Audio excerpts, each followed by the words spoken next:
देखिए, Congress working committee का मतलब है कांग्रेस पार्टी की हाईएस्ट डिसीजन मेकिंग बॉडी। तो अहम फैसले जो होते हैं, जो पॉलिसी डिसीजन जो होते हैं, तो देश के और पार्टी की सियासत को जो डायरेक्शन देने वाले जो डिसीजंस होते हैं वो इस फोरम में लिए जाते हैं। एक और इस वर्किंग कमेटी में बहुत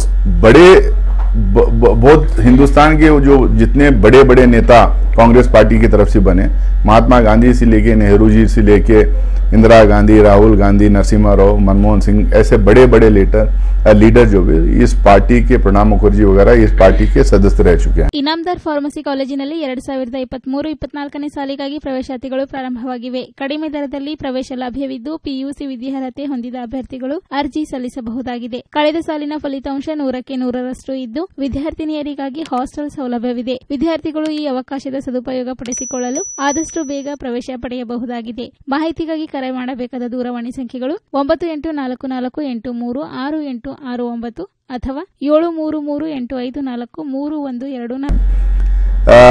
इसमें जनरली बहुत सीनियर जो स्टेट लेवल में, जो सेंट्रल लेवल में जो काम करते हैं, जो पार्टी की बात को आवाम में ले जाने की ताकत रखते हैं, जो पार्टी की बात को अलग अलग मीडियम से आवाम तक पहुंचाने की जो सलाहियत रखते हैं, वैसे लोगों को इसमें रखा जाता है। अब मुझे फख्र महसूस इसलिए हो रहा कि इतने बड़े बड़े लीडर जिस जगह में बैठे थे वहां पे मुझे बैठने का और मेरी बात रखने का, मेरी समझदारी, मेरी सोच पार्टी को और अलग अलग इश्यूज को लेके मेरी बात रखने का मुझे मौका वहां पे मिलेगा। और Congress working committee highest decision making body होने की वजह से जो टॉप 30-35 लोग जो हिंदुस्तान से कांग्रेस में कांग्रेस पार्टी की जो टॉप 30-35 लोग जो बैठने की जगह है वहां मुझे मौका मिला है। इसीलिए मुझे खुशी की बात है। वहां अपनी बात रख सकता हूं, मैं हमारी कम्युनिटी की बात रख सकता हूं, वहां अलग अलग इश्यूज के ऊपर अपनी बात रख सकता हूं। और यंग जनरेशन में से मुझे लगता है कि 3-4 लोग उसमें हैं। सचिन पायलट साहब हैं, गौरव गोगोई हैं, मैं हूं, कमलेश्वर पटेल करके हैं। 4-5 लोगों को उसमें 3-4 लोगों को मौका मिला है। और CWC में भी फुल बॉडी में मुझे फुल बॉडी में मुझे मेंबर बनने का मौका मिला है। मेन बॉडी में मुझे लिया गया है।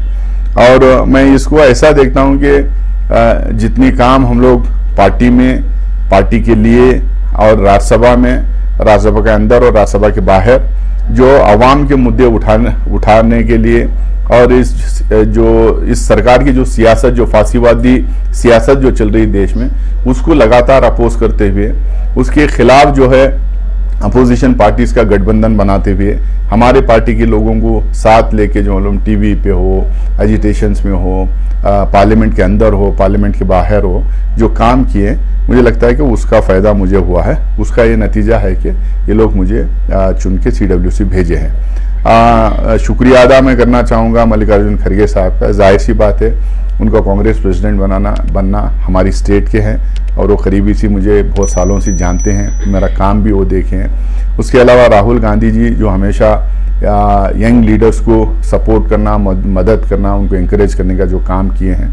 और सोनिया गांधी जी, क्योंकि मेरा काम वो यूथ कांग्रेस के ज़माने से, उन्होंने जब वो अध्यक्षा थी पार्टी की, जब से लगातार उन्होंने देखा है, तो ये लोग जो मुझे CWC में लाने के लिए जो ये लोग पहल किए और जो डिसीजन लिए, इसीलिए उनका मैं शुक्रिया अदा करना चाहता हूं।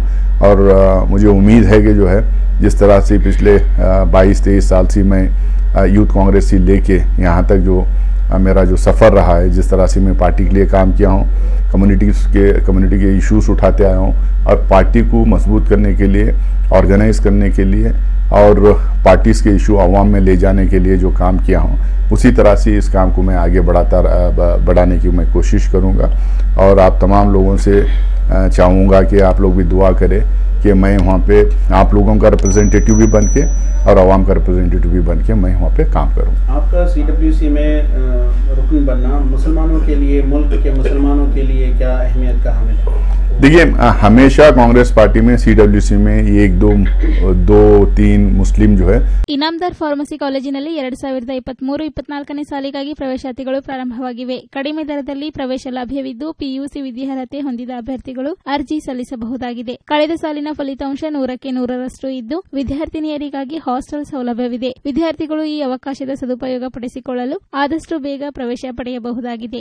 ಮಾಹಿತಿಗಾಗಿ ಕರೆ ಮಾಡಬೇಕಾದ ದೂರವಾಣಿ ಸಂಖ್ಯೆಗಳು 9844836869 अथवा 7338543124। मेंबर हुआ करते थे सीनियर, बहुत ही सीनियर। अबुल कलाम आजाद साहब के ज़माने से लेके अब तक बहुत सारे लीडरान उसमें जो है मेंबर रहे। अबुल कलाम आजाद साहब मेंबर रहे, गनी खान चौधरी साहब रहे, जाफर शरीफ साहब रहे, अहमद पटेल साहब रहे, गुलाम नबी आज़ाद साहब रहे उसमें, डॉक्टर शकील अहमद साहब रहे, ई गफूर साहब रहे, अब्दुल रहमान अंतुले साहब रहे। इस तरीके के बड़े बड़े शख्सियत इसके मेंबर्स रहे हैं। अब इस कमेटी में जो मेन बॉडी है उसमें 4 मुसलमान को लिया गया है। एक जम्मू कश्मीर के जो कांग्रेस के जो प्रेसिडेंट थे गुलाम अहमद मीर साहब को लिया गया है। सलमान खुर्शीद साहब जो उत्तर प्रदेश से हैं, जो देश के लॉ मिनिस्टर थे और external affairs foreign affairs minister जो थे, सलमान खुर्शीद साहब को लिया गया है। तारिक अनवर साहब बिहार से हैं, जो कई बार एमपी रह चुके हैं और यूनियन मिनिस्टर हैं, उनको लिया गया है। और सबसे कम उम्र में मैं हूं, जो मुझे भी इसमें सीडब्ल्यूसी में लिया गया है। मतलब 4 मुसलमान में मैं एक हूं जिनको लिया गया है। परमानेंट इन्वाइटी में हामिद कर्रा साहब हैं, जो जम्मू एंड कश्मीर के हैं, वो भी सीनियर लीडर हैं, उनको लिया गया है। तो मुसलमानों के लिए मैं इतना ही कहूंगा कि जो है आज की जो मौजूदा हालात है उसमें कांग्रेस को किस तरह से फासीवाद ताकतों को हराना है, किस तरह से ये पोलराइजेशन पॉलिटिक्स जो चल रही है उससे हटके एक नया एजेंडा देश के वासियों के लिए तय करना है। किस तरह से जो है मुसलमानों के साथ जो इस देश में जो रवैया ये मौजूदा सरकार का है उसको लेके जब पार्लियामेंट में आवाज उठाने की जरूरत है, जब आवाज उठे, जब मुद्दे आते हैं, चाहे वो यूनिफॉर्म सिविल कोड हो, सीए एनआरसी के जो मुद्दे पास्ट में थे, या ट्रिपल तलाक का मसला था, जो पार्टी का क्या रवैया रहेगा, पार्टी किस तरह से मुसलमानों के हुकूक को प्रोटेक्ट भी करे और साथ के साथ पोलराइजेशन ना होने दे देश के अंदर, तो ये कैसा उसके लिए पॉलिसी बने, कैसा उसके लिए स्ट्रैटेजी बने, ये सीडब्ल्यूसी में बातचीत होती है। और पास्ट में भी जब मैं सीडब्ल्यूसी का मेंबर नहीं रहा, लेकिन इन मसलों को लेके जब स्ट्रैटेजी कमेटी मीटिंग होती थी हाईएस्ट लेवल पे, मुझे भी कई बार उस मीटिंगों में बैठने का मौका मिला। तो मैं कम्युनिटी की तरफ से जो बात रखना, जो बेहतर हो कम्युनिटी के लिए और पार्टी के लिए और देश के लिए, उसी हिसाब से बात रखने की कोशिश किया हूं। मुझे लगता है कि मौजूदा हालात में हम लोगों को बहुत बैलेंस तरीके से कम्युनिटी को भी बचाना है और देश को भी बचाना है। उस तरीके से हम लोग को एक पॉलिटिकल लाइन तय करना पड़ेगा। मुझे लगता है कि मेरा जो कॉलेज यूनिवर्सिटी का जो बैकग्राउंड रहा है और पार्टी में काम करने का जो बैकग्राउंड रहा है, मेरी इस देश की तारीख और इस देश की सियासत को जो मेरी अपनी समझदारी है, तो मैं उस फ्रेमवर्क के अंदर मुसलमानों के लिए जो बेहतर हो वो मैं बात वहाँ पे रखने की पूरी कोशिश करूंगा। नासिर हुसैन साहब, सीके जाफर शरीफ के बाद, गुलाम नबी आज़ाद के जाने के बाद कांग्रेस में कोई बड़ा मुस्लिम चेहरा दिखाई नहीं दे रहा, एक गैप महसूस हो रहा है। तो कैसे इस क़यादत को पूर्ण करने की कोशिश होगी? कोई एक चेहरा जो है मुस्लिम नुमाइंदा कांग्रेस में मजबूती से कमान संभाले? देखिए, हर जनरेशन में बड़े चेहरे भी रहते हैं और जो है थोड़ा जूनियर लोग भी रहते हैं। और बड़े चेहरे जो सामने रखे रहते हैं, जूनियर जो लीडर्स रहते हैं, उनकी जो है ट्रेनिंग भी उन्हीं के साथ होते रहती है। आज अहमद पटेल साहब जो एक अरसे से पार्टी के अंदर एक बड़ा ओहदे के साथ में एक बड़ा रोल निभाया करते थे, आज वो हमारे बीच में नहीं रहे। और दूसरे आज़ाद साहब पार्टी छोड़ के चले गए, शरीफ साहब हमारे बीच में रहे नहीं। अब इन लीडरों के बाद में अब जो है सलमान खुर्शीद साहब की, तारिक अनवर साहब की, गुलाम अहमद मीर साहब का जो है, इनका भी बड़ा लंबा एक्सपीरियंस है। अब जाहिर सी बात है, क्योंकि 2-3 चेहरों को लगातार अवाम और कौम देखते रही है, अब ये चेहरे उनको हो सकता है कि थोड़ा नए लगे, लेकिन इनकी भी बड़ी लंबा सियासी सफर इन लोग का रहा। 30 साल 40 साल से ये लोग सियासत में रहे। देखो, देश का कानून मंत्री और देश का एक्सटर्नल अफेयर्स मिनिस्टर बनना एक मुसलमान के लिए कोई छोटी बात नहीं है। और सलमान खुर्शीद साहब दोनों ओहदे पे बहुत बाखूबी से तरीके से उन्होंने वो अपनी रिस्पॉन्सिबिलिटी निभाई है और पढ़े लिखे इंसान हैं, समझदारी हर तरीके की। तारिक अनवर साहब सीनियर, कब वो 80 में जो है यूथ कांग्रेस के नेशनल प्रेसिडेंट थे, कई बार एमपी रहे हैं, यूनियन मिनिस्टर रहे हैं। गुलाम मोहम्मद मीर साहब कई बार कांग्रेस के प्रेसिडेंट रहे हैं जम्मू एंड कश्मीर के। तो अब वो है, ये 3 इतने सीनियर लोग उसमें हैं। उसके साथ में मेरा अपना एक्सपीरियंस है, स्टूडेंट पॉलिटिक्स से निकला हुआ हूँ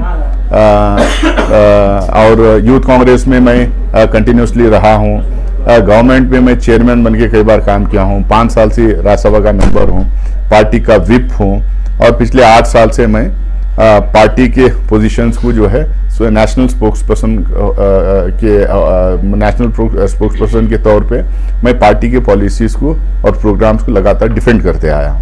तो मुझे लगता है कि जो लोग सीनियर चेहरे हैं, मुझे मौका मिला है और भी मेरे साथ बहुत सारे जो अलग अलग स्टेट्स में मेरे हम उम्र जो एमएलएस हैं, एमपीस हैं, मुस्लिम कम्युनिटी में, पार्टी में अलग अलग अहदों पे हैं, उन तमाम लोगों को लेके हम लोग सब मिलके काम करेंगे इंशाल्लाह और बढ़िया तरीके से हम लोग कम्युनिटी को लीडरशिप देने का काम करेंगे। तो आज आप काफ़ी सारे ऑर्गेनाइजेशन यहाँ पर आए, इवन सदा इत्तेहाद ने भी यहाँ पर आकर आपकी तहनीत पेश की है, तो इस मौके पर क्या कहना चाहिए? देखिए, कल मैं बलाही जाने वाला था, जैसे ही ये खबर आई, ये अनाउंसमेंट हुआ, तो बहुत सारे लोग मेरे दोस्त यार, पार्टी के लोग, अलग अलग मुस्लिम ऑर्गेनाइजेशंस, दूसरे ऑर्गेनाइजेशंस के लोग आके फेलिसिटेशन करना, गुलपोशी करना, मिलना, ये सब कर रहे हैं। मैं भी रुक गया, सीनियर लीडर्स को आज जाके मैं मिल रहा हूँ, हमारे चीफ मिनिस्टर साहब को, पीसीसी प्रेसिडेंट साहब को और दूसरे सीनियर लीडर्स को आज मिलके कल मैं दिल्ली जाऊँगा। दिल्ली जाने के बाद वहाँ के सीनियर लीडर्स को सब मिलूँगा। बड़ी खुशी होती है जब लोग मिलके जो है मुबारकबाद देते हैं, लेकिन उसी के साथ में इसका एहसास भी होता है कि इसके साथ में जिम्मेदारी भी बहुत बढ़ जाती है और जिस तरीके की उम्मीदें खासकर मुस्लिम ऑर्गेनाइजेशनों को लेके, मुझको लेके मुस्लिम ऑर्गेनाइजेशनों का जो है वो मैं समझ सकता हूँ, क्योंकि मैं कई मसलों पे ये तमाम मुस्लिम ऑर्गेनाइजेशंस के साथ में मैं बहुत क्लोजली इनके साथ काम किया हूँ। बहुत करीब मेरे रिश्ते इन तमाम ऑर्गेनाइजेशंस के हैं। टिकटों को लेके बहुत करीबी से हम लोग बैठ के डिस्कशन किए, मिनिस्ट्रीज को लेके बहुत टाइम बातचीत हुई और हिजाब का मसला आया, हलाल का मसला आया, अजान का मसला आया, 2B रिजर्वेशन का मसला आया, CAA NRC का मसला आया। इन तमाम मसले जब टाइम टू टाइम आ रहे थे तो इन तमाम ऑर्गेनाइजेशन के साथ मेरी बातचीत हो रही थी। हम लोग सब मिलके पूरी स्टेट में अलग अलग सतह पे जो है हम लोगों ने काम किया है। तो इनकी उम्मीद मेरे में है और मुझे लगता है कि मेरी जिम्मेदारियां बढ़ गए हैं और मैं कोशिश करूंगा इन तमाम ऑर्गेनाइजेशंस की और तमाम मुस्लिम कम्युनिटी की और इन जनरल जो बैकवर्ड्स हैं, जो दलित हैं, जो पिछले वर्ग में रहते हैं, जो अक़लियतों की दूसरे कम्युनिटीज़ भी हैं और जो डिप्रेस सेक्शन, इन तमाम सेक्शंस की मैं आवाज़ बन के पार्लियामेंट में और वर्किंग कमेटी में काम करूँगा। आखिर में एक सवाल, आप डिसीजन मेकिंग बॉडी में आ चुके हैं, तो हम देख रहे हैं कि मुस्लिम नुमाइंदगी पार्लियामेंट में चाहे राज्यसभा हो या लोकसभा हो मसलसल घट रही है। तो एक बड़ा मसला है, इस मसले की जानिब कैसे तवज्जो देंगे?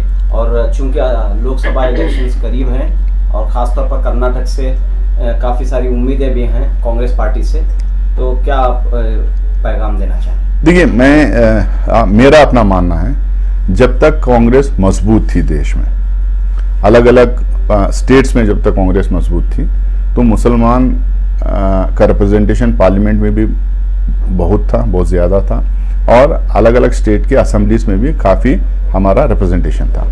जब से कांग्रेस कमज़ोर हुई और स्पेशली नॉर्थ इंडियन और ईस्ट इंडियन स्टेट्स में जब मुस्लिम वोट बंटने लगा रीजनल पार्टीज में और कांग्रेस पार्टी के बीच में, कांग्रेस भी हारती रही, रीजनल पार्टीज भी हारते रहे, भाजपा को मौका मिलता रहा और हमारी नुमाइंदगी जो है लेजिस्लेटिव असेंबलीज में और पार्लियामेंट में लगातार कम होती गई।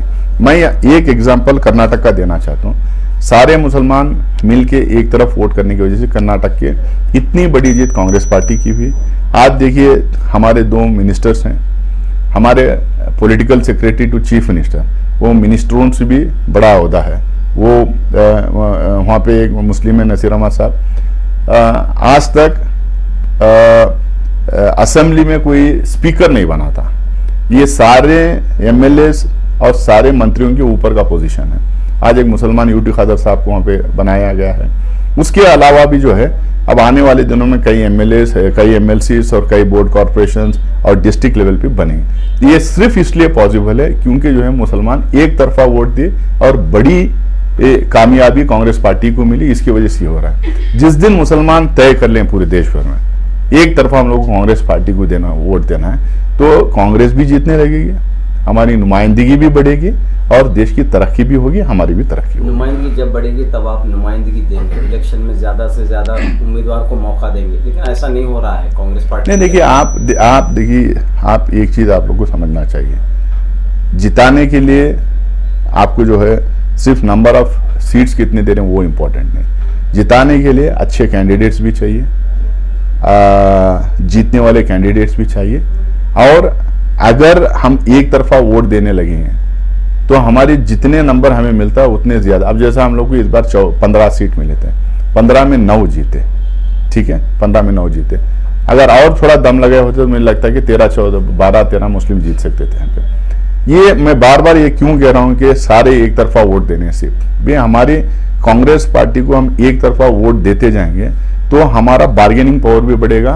हम उनको प्रेशर बिल्डअप करके हर राउंड पे, सिर्फ एमएलए ही नहीं है, एमएलए है, एमएलसी है, लोकसभा, राज्यसभा, स्टेट लेवल पे बोर्ड कॉर्पोरेशंस होते हैं, डिस्ट्रिक्ट लेवल पे अर्बन डेवलपमेंट्स होते हैं, यूनिवर्सिटी लेवल्स में सेनेट, सिंडिकेट और कोर्ट्स होते हैं, हॉस्पिटल्स में होते हैं, जेल्स में होते हैं, हर जगह जो है नॉमिनेशंस होते हैं, हर जगह हम मुसलमानों का रिप्रेजेंटेशन दिला सकते हैं।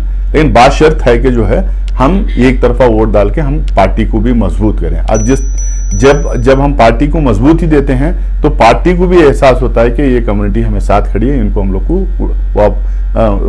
लोग को कुछ ना कुछ देना पड़ेगा। मैं कर्नाटका में मुसलमान जो है इसको बहुत बढ़िया तरीके से इसका मुजाहरा किए हैं, इसका डेमोन्स्ट्रेशन किए हैं। इसी तरीके से अगर हर स्टेट में हो जाएगा तो फिर मुझे उम्मीद है कि जो हमारे बीती हुई माजी की अगर हम बात करें तो जिस तरह रिप्रेजेंटेशन मिलता था उससे ज्यादा रिप्रेजेंटेशन मिलने लगेगा। हम बढ़ते रहेंगे तो भाजपा को फायदा होते रहेगा। बहुत बहुत शुक्रिया आप लोग। और अभी तक आपने हमारा चैनल सब्सक्राइब नहीं किया तो अभी हमारा चैनल सब्सक्राइब करें और साथ ही लगे बेल के बटन को भी प्रेस करें ताकि आपको मुस्तकबिल में हमारी अपलोड होने वाली मजीद वीडियोस का नोटिफिकेशन मिलता रहे।